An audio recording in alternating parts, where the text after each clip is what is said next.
Natalia! Ay!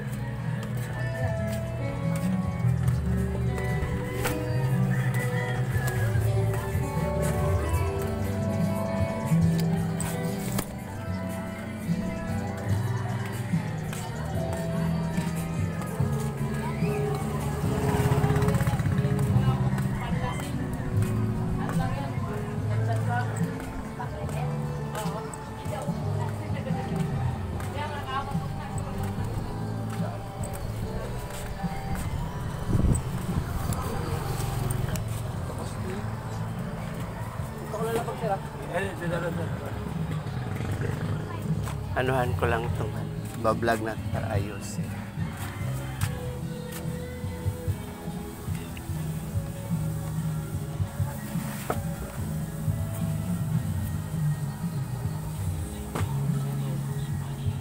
Paano yung face stick niya? Ano yung sir?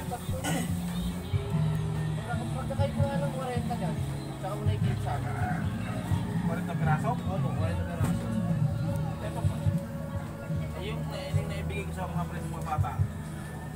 Bali ano sir, yung diba, may stick sila. Pinalitan nyo ng tsaka stick. Ipunin nyo na yung stick na yun. Wala ka 40 na, saka sabihin sa akin. Para maklaim nila yun. 40 piraso lang kailangan? Oo, 40 sir. Pero pwede namin na isang punta. Wait, takas na naman. Naiinibutan na.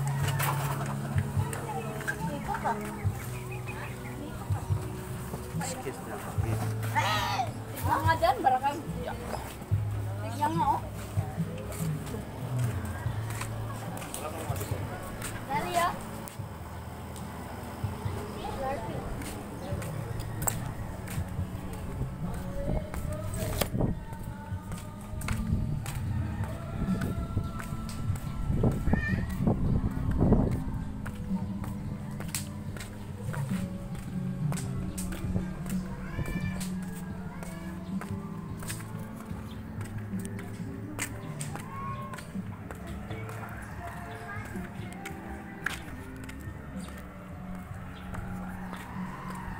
Hi friends!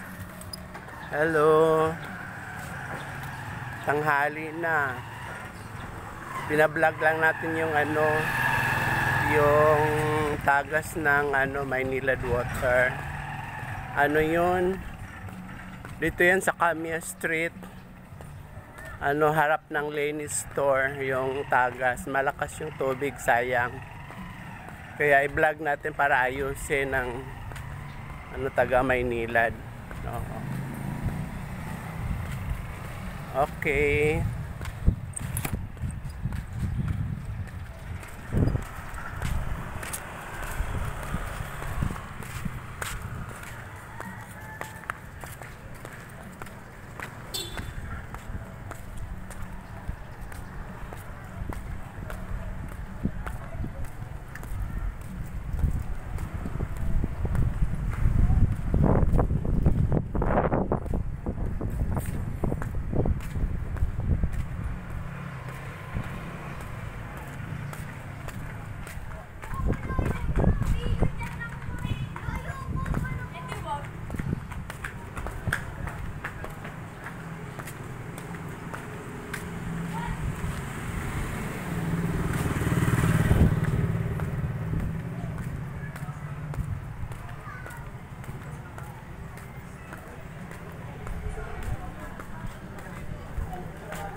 Isang kilong bigas.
Kuryente yan.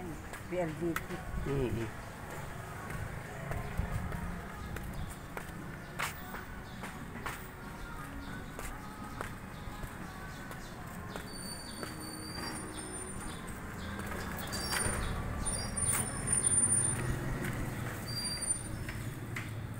Manguha tayo ng lantana.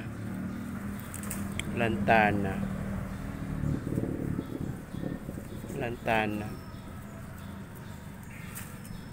Ito yung lantana sa harap ng simbahan. Ayan. Ito yung pinapakuluan ko. Ito yung iniinom ko. Ayan. Umiinom ako nito, pinapakuluan. Lantana to, marami. Dito sa harap ng simbahan ng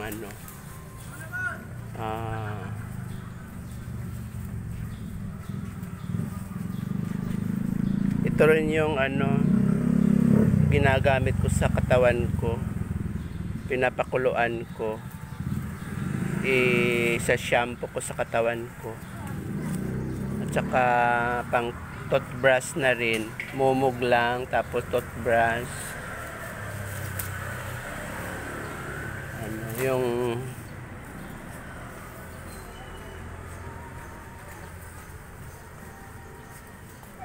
yan, ang dami. Kaya hindi ako bumibili ng shampoo, hindi ako bumibili ng Colgate. Ito lang ginagamit ko, lantana. Yung isang tao pala pwedeng hindi mag shampoo, hindi mag Colgate. Gamit lang nito yung lantana flower, lantana plant. Oo. Pag may sakit ka, pwedeng inumin. Maraming benefit pala tong benefits yung lantana. Yan. Araw-araw ako nagpapakulo para sa katawan ko. Yan, ito Ay, sorry. Gamot ito. Ayan sa harap ng simbahan to. Lantana. Yan.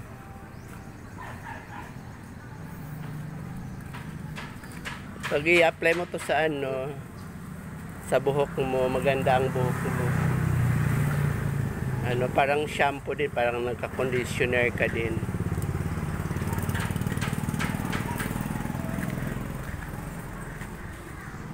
Ito oh. Thank you. Ito oh, sa Lantana. Yan oh. Ito yung gamit ko para sa buhok ko, sa ngipin ko, sa katawan ko, iniinom ko gamot. Yan. Thank you very much.